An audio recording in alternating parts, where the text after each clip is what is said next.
Picture this. A man walks into the ring. 5'6". Soft-spoken. Barely raises his voice in interviews, barely talks trash, barely acknowledges the noise around him.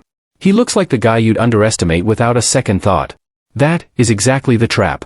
For almost 2 decades, some of the loudest, most confident trash talkers in the sport of boxing walked into the ring against this man believing they had already solved him.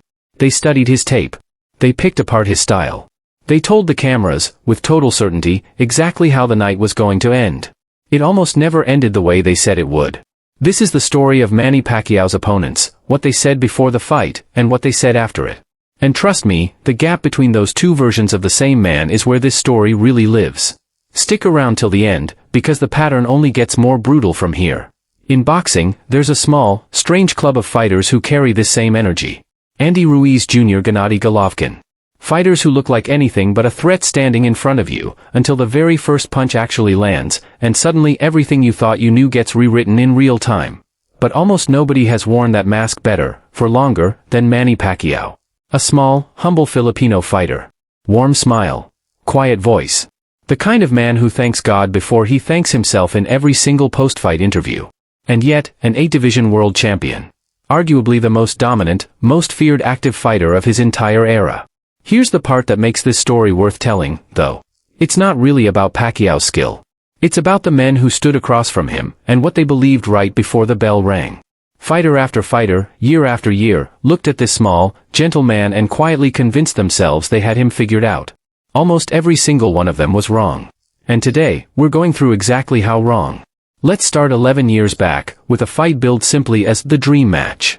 Oscar de la Hoya, a golden boy of boxing, a genuine legend, standing half a foot taller than the man across the ring from him. Before the fight, de la Hoya talked about needing to keep his hands up against Pacquiao's explosive style and his heavy punches. There was respect there, sure, but underneath it, a quiet certainty that size and class would eventually win out. Pundit after pundit backed him. The size gap, the reach gap, surely that was simply too much for a smaller man to overcome. Then the bell rang. What followed wasn't competitive. It wasn't even close. Round after round, de la Hoya looked slower, heavier, a step behind everything Pacquiao was doing. By round 8, his own trainer had seen enough and pulled him out, sparing him from something even worse. Afterward, de la Hoya said something raw and honest, that he felt gun-shy in there, almost afraid to pull the trigger. Some boxing historians still call it the single moment that damaged his legacy the most. And the part that really stings? De la Hoya admitted he was shocked, not just by the loss, but shocked for 2 full years afterward, still trying to process what Pacquiao had actually become. Now, if you think de la Hoya's story was rough, wait until you hear what happened to a man they called the Hitman, just 6 months later. Ricky Hatton.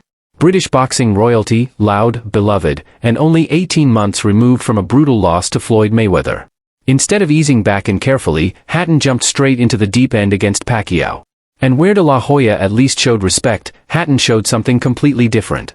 He mocked Pacquiao publicly, calling him one-dimensional, literally mimicking his patterns for the cameras. Same move every time, he said, right hook, roll under, right hook again. Loud. Confident. Convinced he'd already cracked the code before the opening bell even rang. The fight lasted less than 2 rounds.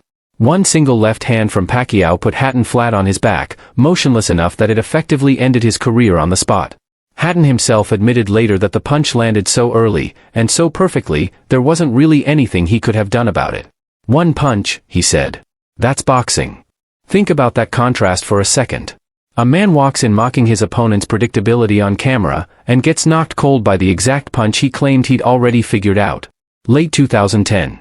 Antonio Margarito, bigger, heavier, a full weight class above where Pacquiao usually competed. This, finally, was supposed to be the fight where sheer size caught up with speed. The build-up had real edge to it, with open talk from Margarito's camp about simply overwhelming the smaller man.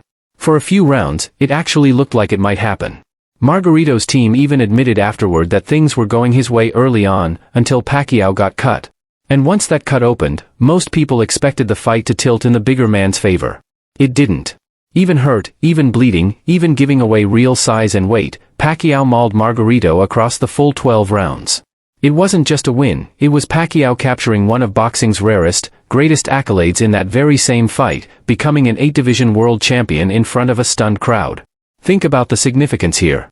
This was the one time size was supposed to be the great equalizer for an opponent. And it still wasn't even close. Now here's where the story shifts. Because the opponents who came after Margarito didn't just underestimate Pacquiao's skill anymore.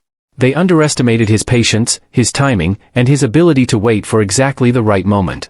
By 2016, Pacquiao was aging in boxing years, and that's exactly what a young, hungry Jesse Vargas was counting on.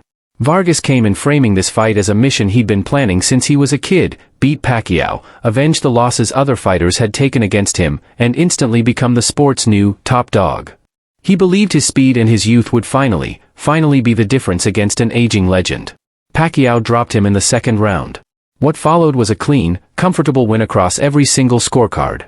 Vargas admitted afterward he'd thrown more punches than Manny, trying to force something to happen, but volume without real accuracy has never once been a winning formula against Pacquiao. The revenge tour that Vargas had been planning his whole life ended before it really even began. If there's one name on this entire list that defines pure, unfiltered trash talk, it's Adrian Broner. Nicknamed The Problem, Broner came out of Cincinnati with the loudest mouth Pacquiao had faced in years, openly mocking the very idea that he could ever lose to Manny. Even after the final bell rang, Broner refused to accept the result. He told the cameras he'd won, insisted the judges were against him from the very start, and leaned hard on his hometown crowd, claiming the people who actually mattered knew the truth. But the arena told a completely different story. The crowd noise, the reaction, the entire mood of the building said the opposite of everything Broner was claiming. Pacquiao had stalked him from bell to bell, controlled the pace of the entire fight, and won clearly across the scorecards. Broner's post-fight denial ended up becoming almost as famous as the fight itself. And this brings us to arguably Pacquiao's most confident opponent of all, Keith Thurman, undefeated, blunt, and completely unwilling to hedge. Thurman didn't just say he'd beat Pacquiao. He said, plainly, that he would knock him out. It was the exact same certainty De La Hoya had. The exact same mockery Hatton had. The exact same fire Broner had. By this point in the story, you already know exactly how this pattern tends to end. Confidence has never been Pacquiao's problem to solve. It's always been his opponent's downfall. So look at this whole list side by side for a second. Size, youth, speed, hometown crowds, personal revenge missions, trainer beefs. Every single angle imaginable got tried against Pacquiao, by fighter after fighter, year after year. And almost every single time, the result was exactly the same. Because the humble, soft-spoken, unassuming man in the other corner wasn't just fighting with his fists, he was fighting with everyone else's underestimation of him, and using it against them. That's the real secret behind Manny Pacquiao's entire career. Not just speed. Not just power. An entire era of opponents who kept making the exact same mistake, over and over again, of judging the book by its cover.